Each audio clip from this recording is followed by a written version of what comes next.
Hi everyone, it's me, Lindsay, again with EquipMeOT, here today to talk about installing blocking between your stud walls. So why is this such an important topic? Let's first talk about what blocking is, why it's so important in the accessibility world, and then we'll talk about how to actually do it. So first off, what is blocking? Blocking is simply applying a piece of wood in between the stud walls in your home. Now, this can be done during the new construction process, or it is often done during a remodeling process, and it takes a little bit of forethought to think to do this before closing the walls back up. But it's an incredible opportunity to add incredible accessibility to your home without even installing a grab bar, because what this does is give your walls really nice anchor points that are big and easy to find for you to install grab bars in the future, whether that's for yourself or for somebody else, so future owners, things like that. It's really, really helpful to have this because if you've seen some of my previous install videos for grab bars, it can be really hard to find a stud that can accommodate your grab bars in the positions you want them. So obviously with this, we're going to use roughly the ADA required placements if you do not know necessarily where you're going to want the grab bars in the future, to give you an idea. But if you do know where you want your grab bars after the walls are closed back up, you can certainly place them wherever you want by placing blocking in the positions between your studs. It's a very simple process, extremely low cost because it can often be done with pieces of wood that normally would just be tossed after the construction of a home, and it's really easy to do. Like I said, I'm able to do this. This is an awesome opportunity. So today I'm in this bathroom that is completely unfinished, doesn't have the plumbing run yet, so that's one consideration. You want to make sure you know where plumbing's going, you want to know where your fixtures are going, but once that is known, you can start to go about placing the blocking in so that once you close your walls up, you have these beautiful options for your future. Okay, so let's talk a little bit about why I chose to use this in the positions that I did. So if this bathroom were finished, it would have a stall shower roughly into this corner. So this would be the wall that has the entrance. You'd be walking in right here. They would have their spigot and their shower head right here. And then along this long wall would be the back wall of the shower.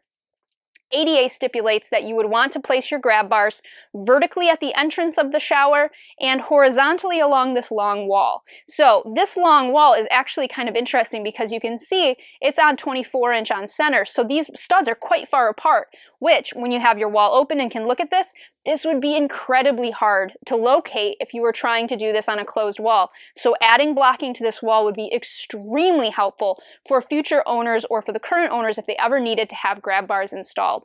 Now, I'm actually going to do some blocking installation on this wall over here because it was a little bit narrower. These are 16 on center. So I'm going to go ahead and show you how I found a piece of wood that literally was on the scrap pile, and we're going to be putting in the blocking on here. Now, this would typically be where you would have a vertical grab bar. So when you entered into your shower, something to grab onto to stabilize.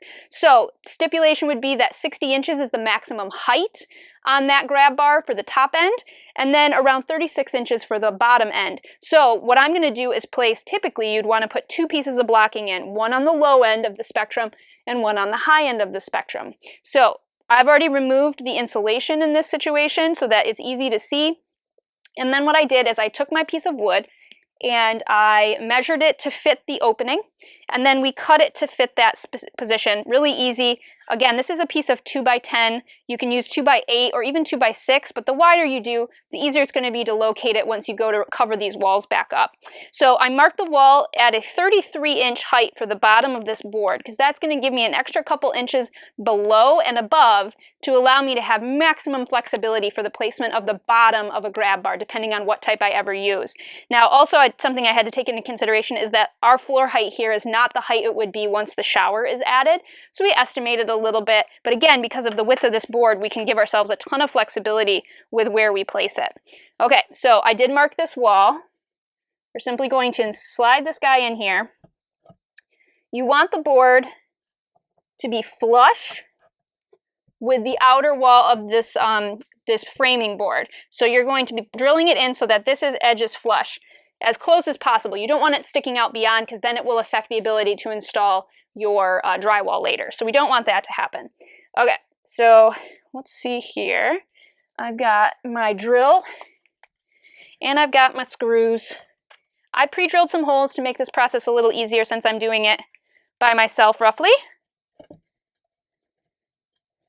Okay, so we're just going to go ahead and get one of these installed.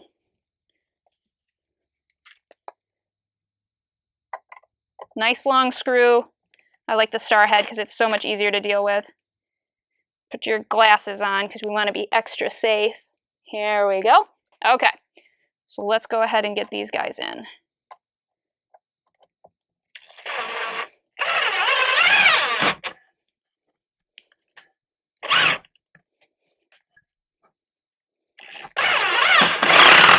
There we go. First one's in. Go over to the other side. Since this is pre-drilled, I know it's roughly level. Level isn't super important though because, again, this is going to be closed into your wall. So if it's not perfect, no one's ever going to see it. Unless they open the wall up again, I suppose.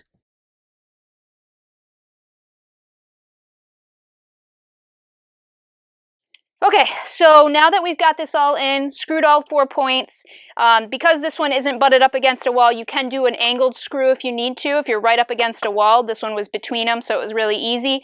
4 screws is all you need. This is going to be very sturdy.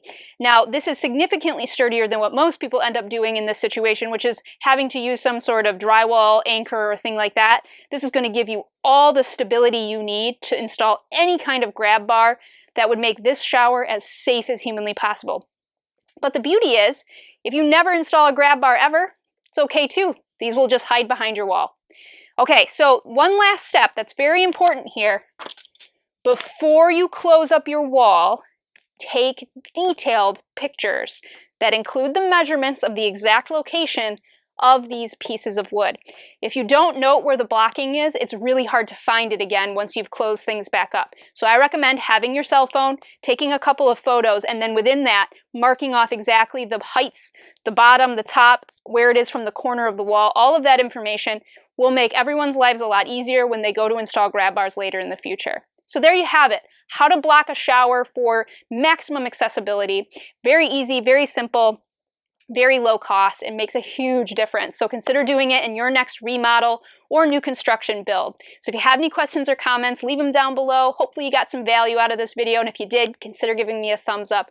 And as always, if you're looking for more information on how to stay safe and independent in your home and community, consider subscribing to EquipMeOT. Thank you.